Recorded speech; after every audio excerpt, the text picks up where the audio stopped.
The three important Himalayan rivers are the Ganga, the Brahmaputra, and the Indus.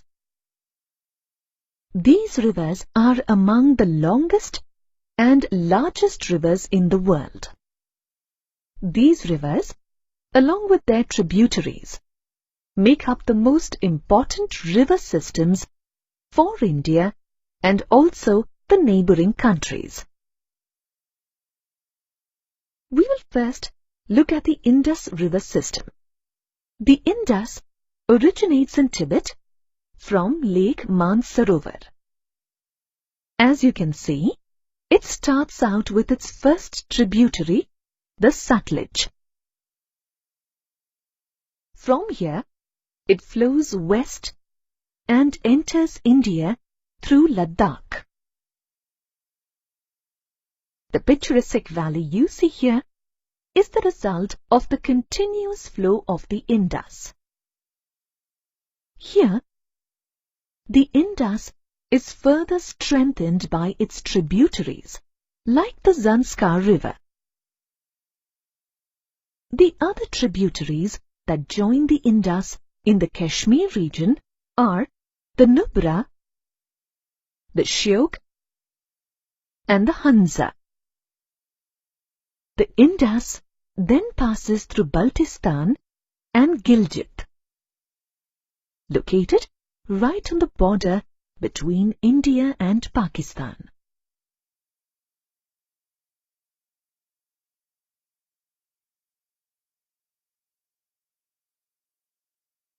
The main tributaries like the Sutlej, the Beas, the Ravi, the Chenab, and the Jhelum join the Indus at Mithankot in Pakistan.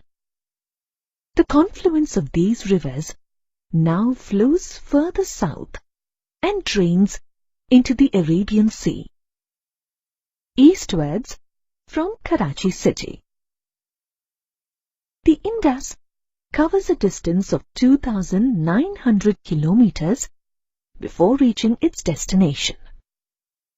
Although largely in Pakistan, approximately one-third of the Indus River system is located in the Indian states of Jammu and Kashmir, Himachal Pradesh, and Punjab.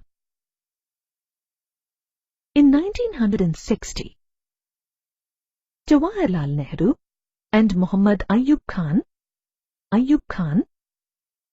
the President of Pakistan, signed a treaty known as the Indus Water Treaty. According to this treaty, India could use 20% of the total water carried by the Indus River system.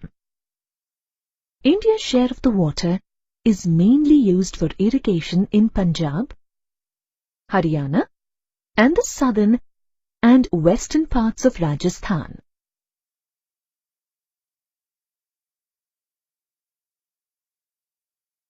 Now let's look at the Ganga River system.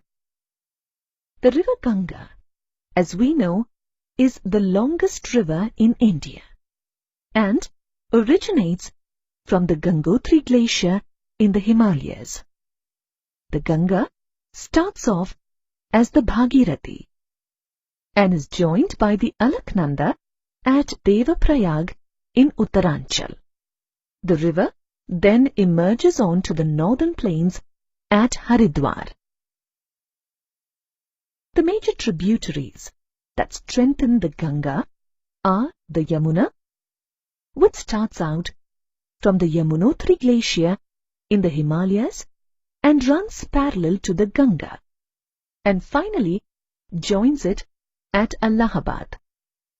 The other tributaries are the Ghagara, the Gandak, and the Kosi rivers. All these rivers originate in the Nepal Himalayas. These rivers make the soil fertile, but are also capable of flooding, which causes widespread damage in the region.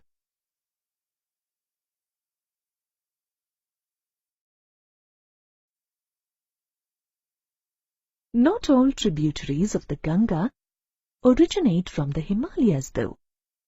There are some, like the Chambal, the Betwa, and the Son, which start out from the semi-arid areas in the peninsular uplands. They are heavily dependent on the rains, and hence do not carry much water with them. They also run much shorter courses than their Himalayan counterparts.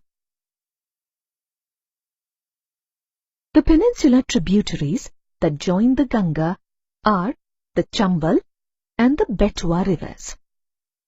The river Son joins the Ganga in Bihar.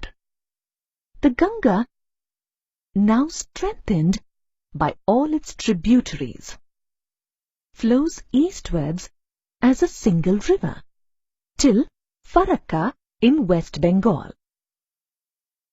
At Farakka, the great river breaks into a distributary known as the Bhagirathi Hooghly and finally drains into the Bay of Bengal.